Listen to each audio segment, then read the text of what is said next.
Bienvenue, mesdames et messieurs, dans ce nouveau numéro de Check-up. Pour la 10e fois, la République démocratique du Congo est frappée par une épidémie des fièvres à virus Ebola, précisément dans les provinces de Nord Kivu et de l'Ituri. Et cette fois, contrairement aux précédentes, la maladie tend à s'éterniser. Pourtant, avec l'expérience acquise précédemment, on pouvait croire que la RDC est désormais bien armée pour faire face à cette épidémie, mais on a l'impression que cette fois le pays est un peu désemparé ou tout simplement dépassé. Entre-temps, la liste de décès s'allonge. Est-ce que l'on peut espérer arriver à bout de l'épidémie dans un délai plus ou moins court? Quels sont les défis? Où en est-on avec la recherche dans la lutte? On en parle tout de suite dans ce check-up. Tel un rouleau compresseur, la maladie à virus Ebola continue de faire des victimes dans les provinces de l'Ituri et du Nord Kivu. Déjà, plus de 500 décès enregistrés depuis le début de l'épidémie dans ces deux provinces. Des chiffres qui inquiètent au regard de la persistance de la tendance à la hausse. La victoire dans la lutte réside dans le suivi de toutes les recommandations faites par les autorités sanitaires et surtout dans le délai de se rendre dans un centre de traitement d'Ebola. Tel est par exemple le cas de Gafar Mbouyi, guéri au bout d'une semaine de traitement. Il faudrait qu'ils sachent que la maladie à virus Ebola existe, parce que moi-même, j'en ai été victime au regard des symptômes reçus en premier lieu. J'avais eu peur et c'est ce qui m'a amené à se rendre au CT. En tout cas, c'est lui qui n'a pas encore cru, parce qu'il faudrait d'abord se soucier personnellement pour avoir la vie sauve. Au centre de traitement de Béni, tout est mis en œuvre pour une prise en charge efficace. La prise en charge au niveau du centre de traitement ici, où nous sommes, est complémentaire. Nous travaillons en collaboration avec les psychologues, mais aussi les nutritionnistes. Et donc, les patients qui sont admis ici chez nous sont des patients qui doivent être pris dans toutes leurs entités. Ça fait presque une semaine que nous n'avons plus eu de décès. Et selon moi, c'est satisfaisant. Ebola n'a pas dit son dernier mot, les acteurs de la lutte non plus. Et pour un combat efficace, chacun doit respecter les recommandations. Pour tenter de répondre à toutes les questions soulevées si haut, nous recevons sur ce plateau le professeur Mouyembe Tamfoum, une de sommité dans la lutte contre Ebola. Bienvenue dans Check-up, professeur. Merci. Vous êtes directeur national de l'Institut de recherche biomédicale, INRB, donc l'Institut national des recherches biomédicales. Professeur, avec vous, nous allons justement parler de cet énième épisode de la maladie à virus Ebola en République démocratique du Congo. La crise persiste en RDC, ça va faire déjà plus de 7 mois que cela dure et pourtant le pays est reconnu expert dans la lutte contre Ebola. Professeur, qu'est-ce qui justifie justement cette persistance? Bon, voilà, votre question est vraiment pertinente parce que même les amis en Europe, aux États-Unis et ailleurs s'étonnent et se demandent où est partie l'expertise congolaise pour maîtriser les épidémies, n'est-ce pas, d'Ebola. Bon, mais je peux dire que l'expertise n'est pas perdue, mais cette épidémie, la 10e épidémie, est une épidémie particulière. Elle est particulière, comme nous allons le montrer tout à l'heure. Elle ne ressemble pas aux épidémies antérieures. Mais justement, puisque vous en parlez, professeur, quelle est cette particularité?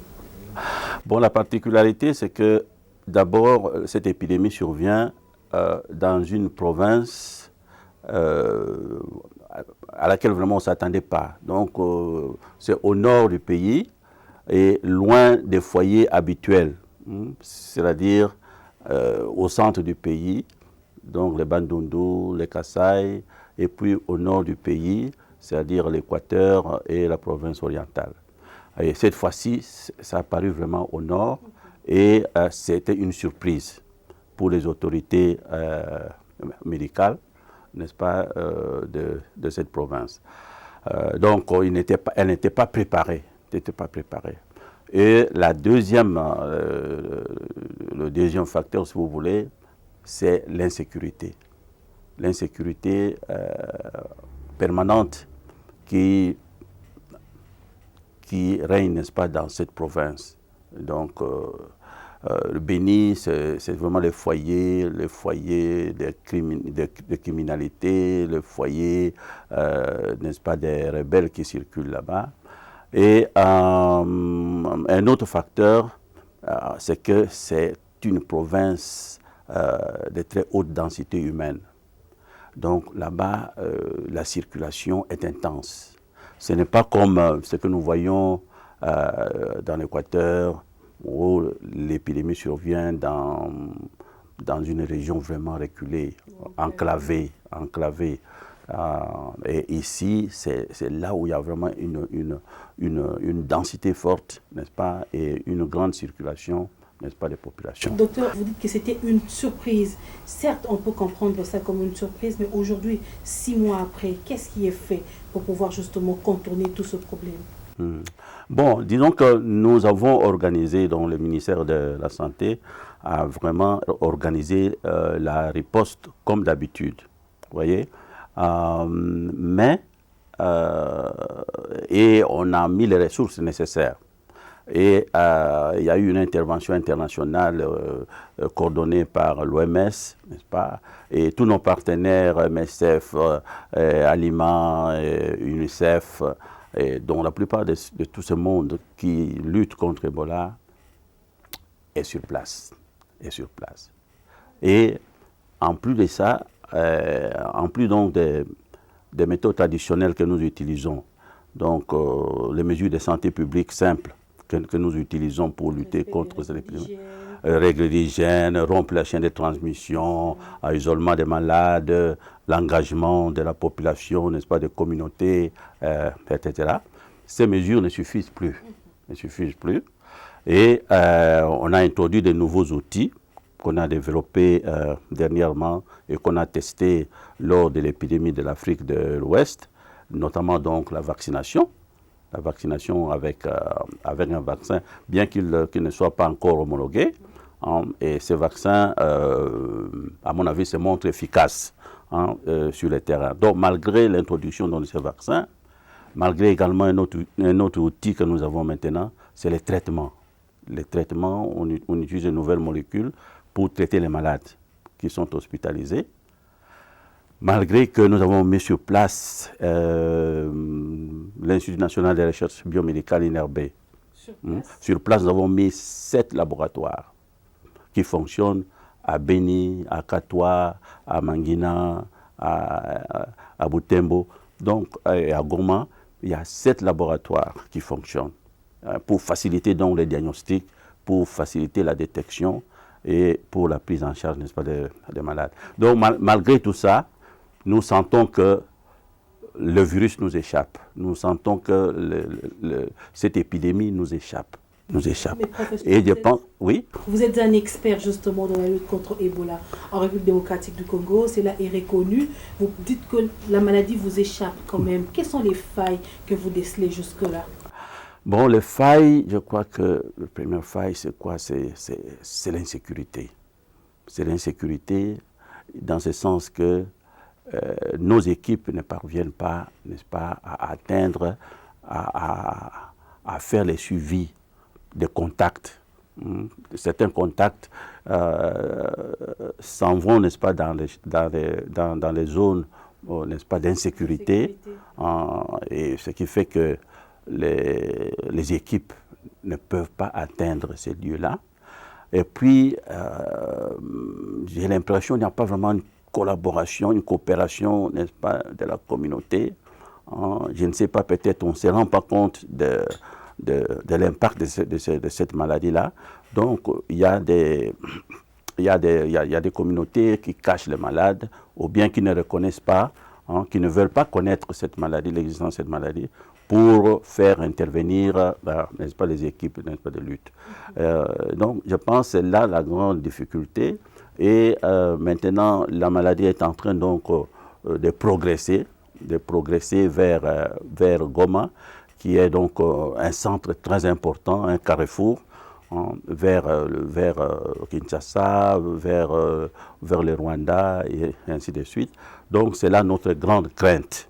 La crainte actuelle, c'est vraiment éviter que la maladie n'arrive à Docteur, Goma. vous aviez évoqué la sécurité. Le ministre de la Santé, à lors d'une de ces déclarations, évoquait également la réticence de la population ainsi que la mobilité. Est-ce qu'il y a-t-il de stratégies pour pouvoir contourner toutes ces choses-là? Bon, regardez, pour la réticence, moi je pense que c'est ce que nous recherchons toujours, c'est-à-dire c'est l'engagement de la communauté, la sensibilisation de la communauté. Il faut que la société civile, n'est-ce pas, s'implique. Et puis, vous savez, il y a également ce problème politique qui perturbe. On n'en parle pas beaucoup, mais c'est un facteur très important, n'est-ce pas, dans cette partie, n'est-ce pas, du pays. Il faut absolument qu'on arrive à trouver une solution, à mon avis, une solution qui donne la paix, dans cette partie, n'est-ce pas, du pays, pour que nous puissions, n'est-ce pas, contrôler cette épidémie.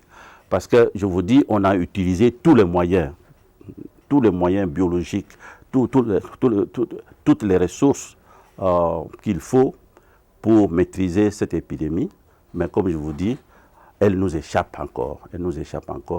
Et je pense que ce que nous devons faire, n'est-ce pas, à l'avenir, bon, je suis d'abord très heureux que nous ayons, n'est-ce pas, un nouveau président, et certainement il y aura encore une espèce de nouveau leadership, si vous voulez, pour prendre ce problème d'Ebola comme une priorité. Et donc vous pensez que le gouvernement actuel, les autorités actuelles, devaient faire d'Ebola une de leurs priorités? Une des premières priorités qu'il faut absolument. Nous ne pouvons pas continuer avec Ebola entre nos mains. Ça, c'est vraiment une bombe qu'il faut absolument, n'est-ce pas, désamorcer le plus tôt possible. Professeur, malheureusement, la politique se mêle à la santé. Est-ce qu'il faudrait parler un peu d'un pronostic? Est-ce qu'on peut dire que Ebola pourrait être arrêté d'ici fin mars ou fin juin, fin juillet, selon vous? Bon, selon moi, n'est-ce pas, les données scientifiques que nous avons, ce n'est pas une maladie qu'on va maîtriser demain ou après-demain. Ça va prendre des mois. Je pense que nous pouvons aller jusqu'en juin, juillet, si tout va bien. Mais si on néglige, on continue à négliger, je ne sais pas si nous allons continuer à vivre avec Ebola chez nous. Professeur, parmi les problèmes qu'on a eu à rencontrer durant une particularité de cette épidémie, c'est que les personnels soignants ont aussi été contaminés. Est-ce qu'on a parlé d'une négligence? Bon, mais ce n'est pas vraiment une négligence au sens strict du mot. Ce n'est pas vraiment une négligence, mais c'est la situation que présentent nos institutions, n'est-ce pas, de santé. C'est-à-dire que la plupart de nos hôpitaux présentent un niveau d'hygiène, un niveau d'assainissement très bas. Et quand le virus Ebola entre dans un hôpital, c'est le personnel infirmier, c'est le personnel de médecins qui sont les premières victimes. Parce que dans ces hôpitaux, vous pouvez aller voir Mamayemo, vous pouvez aller voir Kintambo, vous pouvez aller voir, si vous allez ailleurs, à Rassangulu, moi j'étais à Chudiloto, dans les Sankourou, c'est triste, il n'y a pas d'eau. Il n'y a pas d'eau, il n'y a pas de désinfectant, il n'y a pas de gants, ce qui veut dire que le personnel est exposé à ce virus qui se transmet par contact direct. Donc, l'infirmier qui touche le sang, n'est-ce pas, du malade, main nue, l'infirmier qui examine un malade, le brancardier qui transporte un cadavre, tous ces gens sont donc exposés à ces virus parce qu'ils n'ont pas d'eau pour se laver les mains, ils n'ont pas de savon pour se laver les mains, ils n'ont pas de gants pour se protéger, et ainsi de suite. Donc, nos hôpitaux actuellement sont vraiment, je vous dis, sont des mouroirs. sont des endroits où on s'expose. On s'expose à des épidémies, on s'expose à des transmissions de maladies infectieuses, etc. C'est un réel problème de santé publique actuellement, on doit le dire, professeur. Et il y a quelques mois, je dirais que c'était dans l'agenda même de la communauté internationale et même des Nations Unies. Ils étaient impliqués dans la lutte contre Ebola. Est-ce qu'aujourd'hui, vous pensez que la République démocratique du Congo mène bien son plaidoyer pour recevoir un peu plus de fonds et de financements afin de pouvoir lutter efficacement contre Ebola? Bon, mais je pense que pour le moment, vous voyez, la lutte contre l'épidémie d'Ebola à Kikwit, ça nous avait coûté plus ou moins 3 à 5 millions de dollars. C'était une épidémie urbaine, vous voyez. Et les autres épidémies, des endroits enclavés, comme je vous ai dit tout à l'heure, c'est autour de 2 000 à 3 000, 2 à 3 millions. 2 à 3 millions. Vous parlez du dollar américain. Dollar américain. Mais l'épidémie actuelle a déjà dépassé, je crois, les 100 ou les 200 millions. Vous voyez? Donc, on a mis beaucoup de moyens. On a mis beaucoup de moyens. Bon, donc, surtout l'OMS a mis beaucoup de moyens pour cela. Et surtout des moyens logistiques. Des moyens logistiques avec le transport du matériel, le transport des ressources humaines à Beni, Katoa, etc. Ça a demandé beaucoup de moyens, donc de la part de la MONUSCO, les PAM, etc. Donc, c'est une épidémie qui coûte cher, ou qui a coûté cher et qui coûtera encore cher. Donc, il faut beaucoup de moyens, mais les moyens, je crois, le plus important, c'est la paix. Si la paix est ramenée là-bas, n'est-ce pas, il y aura des possibilités de vite mettre fin, n'est-ce pas, à cette épidémie.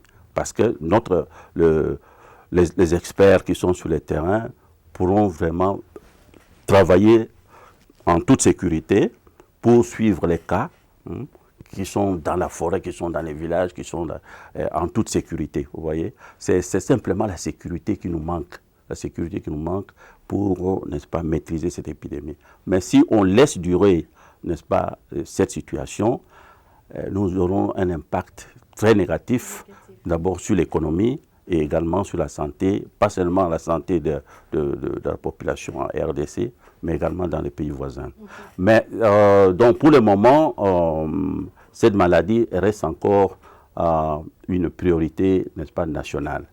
Mais s'il y a des risques de transmission dans les pays voisins, etc., ça va devenir donc ça va devenir donc un problème de santé donc de niveau international. Mais puisque la maladie a d'abord une ampleur au niveau national, est-ce que vous pensez que c'est le moment pour les autorités congolaises de pouvoir parler d'une urgence sanitaire? Bon, mais écoutez, c'est-à-dire, en fait, c'est une urgence sanitaire nationale, vous voyez. Et comme je vous ai dit, le nouveau gouvernement, ça ce sera la priorité des priorités. Terminer, n'est-ce pas, cette épidémie le plus tôt possible, n'est-ce pas, avant vraiment de commencer à s'occuper d'autres problèmes. Je sais que nous sommes envoyés par des problèmes, mais en tout cas celui-là, c'est une urgence, Et nous pouvons mettre fin le plus tôt possible, n'est-ce pas, à cette épidémie, si vraiment on s'organise, on remet la paix là-bas, et on donne les moyens pour terminer cette épidémie dans le meilleur possible. Mais ce que nous voulons maintenant d'abord, c'est parce que nous avons deux vaccins. Un vaccin qui est là pour traiter tous ceux qui ont été en contact, pour vacciner ceux qui ont été en contact avec un cas connu. Mais maintenant, nous sommes en train de voir, est-ce qu'il ne faut pas vacciner toute une région, pour faire barrage, n'est-ce pas, à ces virus. Surtout donc une région qui va donc empêcher que le virus n'arrive à Goma, n'est-ce pas? Donc vacciner tout le monde, une vaccination vraiment massive de la population pour empêcher que le virus n'arrive. Donc en ce moment-là, on établit un rideau, une barrière une barrière pour que le virus ne traverse pas. Vous êtes professeur, vous êtes également chercheur et vous menez également pour l'instant une étude avec 4 molécules qui sont en phase expérimentale. Docteur, est-ce que vous pourriez nous parler un peu de cette étude? Quelle est sa finalité? Oui, donc depuis maintenant 2 mois, nous menons une étude sur des molécules qui sont encore au stade expérimental, mais que nous avons utilisées tout à fait au début de cette épidémie dans un autre programme, et nous avons vu que certaines de ces molécules étaient vraiment efficaces. Donc il y a 4 molécules. Il y a qu'on appelle donc les IMAP, qui est un cocktail de 3 anticorps monoclonaux qu'on a utilisé en Afrique de l'Ouest et qui avait montré un certain effet protecteur. Donc ça guérit les malades. Alors, il y a une autre molécule, c'est le Régénéron. C'est également un cocktail de deux anticorps monoclonaux qui, sur le plan donc expérimental, se montrait également efficace en traitant par exemple les singes qui sont infectés par le virus Ebola. Alors, il y a une 3e molécule, c'est MAB 114. Et ça, c'est une molécule que nous avons développée, l'INRB et le NIH aux États-Unis, à partir du sang d'un convalescent d'Ebola de l'épidémie de Kikwit. Et notre molécule, c'est un seul anticorps monoclonal qu'on donne à une seule dose, et nous avons vu également sur le terrain que ça pouvait guérir des cas d'Ebola. Oui. Et puis il y a encore un autre produit, celui-là un produit chimique, c'est Redemsivir, un produit chimique qui également a montré des effets thérapeutiques. Alors maintenant, le problème, c'est sur le plan scientifique, c'est de dire quelle est vraiment la molécule la plus efficace, qui est moins toxique et qu'on peut administrer facilement. Oui. Mais pour ça, il faut alors qu'on appelle des essais cliniques randomisés. C'est-à-dire, c'est fait au hasard. On va choisir le malade au hasard et on donne le produit. Et puis après, on va voir quel est le produit qui est le plus efficace, qui est le plus facile à administrer. Et quand est-ce qu'on pourrait avoir les résultats de cette étude, professeur?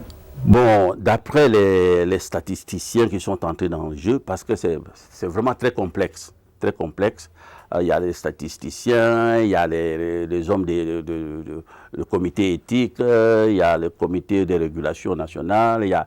Donc, nous travaillons ensemble avec, sous le contrôle de l'OMS, avec des institutions comme NIH aux États-Unis, avec Médecins sans frontières, avec Alima, etc. Donc, en fait, les résultats ne seront pas connus avant peut-être avant 2023, parce que il faut rassembler à peu près 500 patients traités, 500 patients. Et pour le moment, aucune épidémie ne va nous donner ça. Donc, c'est ça. Ça veut dire qu'après cette épidémie ici, on va attendre encore une autre épidémie. Et si on n'a pas ailleurs, professeur? Non, il y en aura toujours. Il y en aura parce que le virus circule en Afrique. Oui. Peut-être ce sera en Ouganda, peut-être ce sera ailleurs. On continue cette étude-là en Ouganda. Si c'est au Gabon, on continue encore cette étude-là au Gabon pour totaliser 500. Donc on va dire que l'équipe du chercheur Mouyembe est en alerte pour pouvoir... peut-être je ne serai plus là dans 2023. Je ne serai pas là, mais ça va continuer. Donc c'est une équipe. Nous avons donc... Vraiment, nous avons plus de 20 chercheurs de la faculté de médecine, de la faculté de pharmacie qui sont dedans, et les gens de l'INRB. Donc, si cette période passe, on a des résultats provisoires.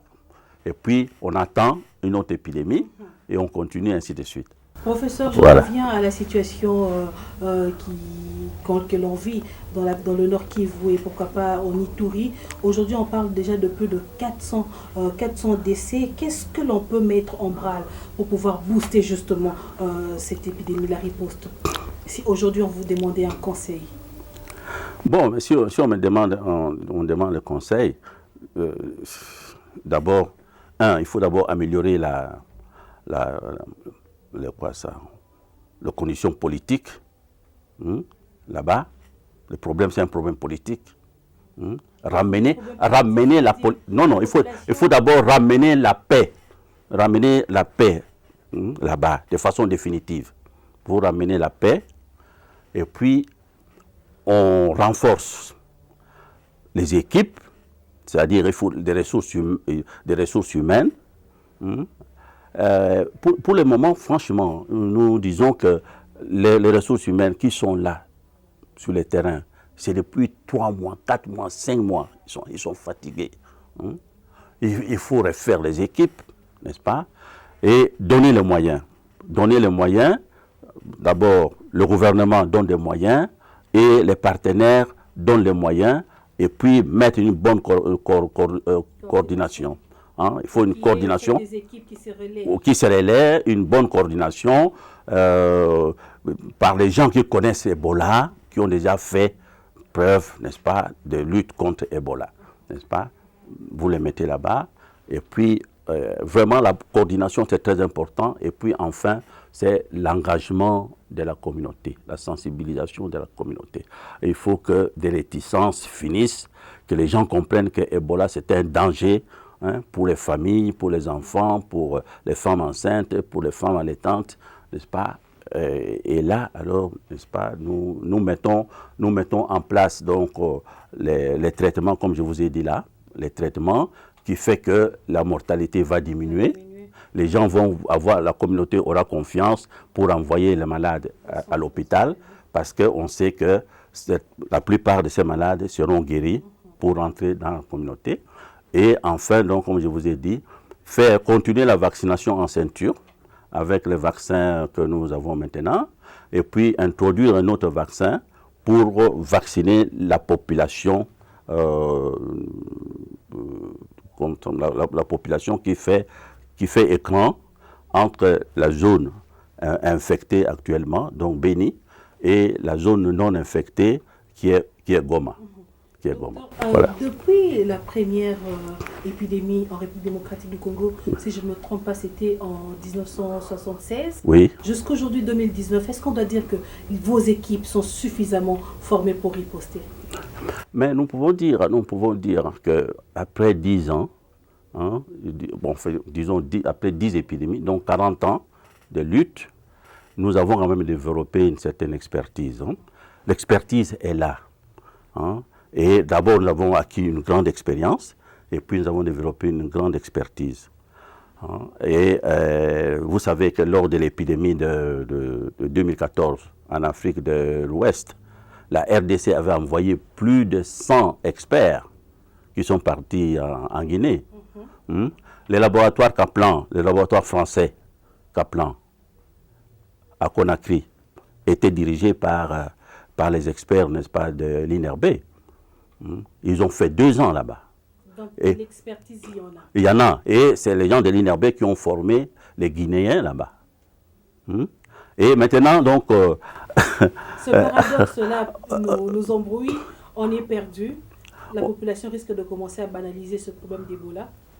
Il ne faut pas banaliser. Franchement, il ne faut pas banaliser. Bon, mais nous, les Congolais, nous sommes habitués à banaliser les choses.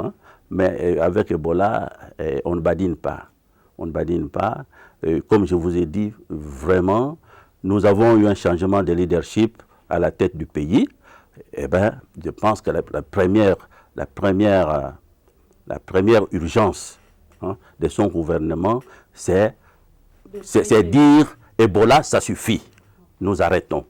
Donc, c'est ça. Professeur, on va finir cet entretien, mais est-ce qu'il y a-t-il des raisons d'espérer? Que dire à la population victime qui nous suit en ce moment? Bon, mais disons que nous devons être solidaires. Nous devons être solidaires avec la population de Béni, avec la population de la province d'Ituri, nous devons être solidaires. Et comme je vous l'ai dit, notre gouvernement a le devoir, l'obligation de mettre fin, n'est-ce pas, à cette épidémie et le plus tôt possible. Les experts dans notre pays sont là, il faut les utiliser. Et j'ai entendu l'autre jour, j'étais surpris pour venir maîtriser cette épidémie. Mais je pense que avant de faire appel aux Russes, faites d'abord appel, n'est-ce pas, aux experts nationaux, qui seront capables, n'est-ce pas, de maîtriser cette épidémie. Merci beaucoup, professeur Jean-Jacques Muyembe-Tonfoum. Je rappelle que vous êtes directeur de l'Institut national de recherche biomédicale et puis vous êtes vraiment, je dois dire, une sommité de la lutte contre Ebola en République démocratique du Congo. Merci de nous avoir accueillis chez vous. C'est moi qui vous remercie. Mesdames et messieurs, la suite de votre émission, c'est dans la rubrique 1001 questions santé.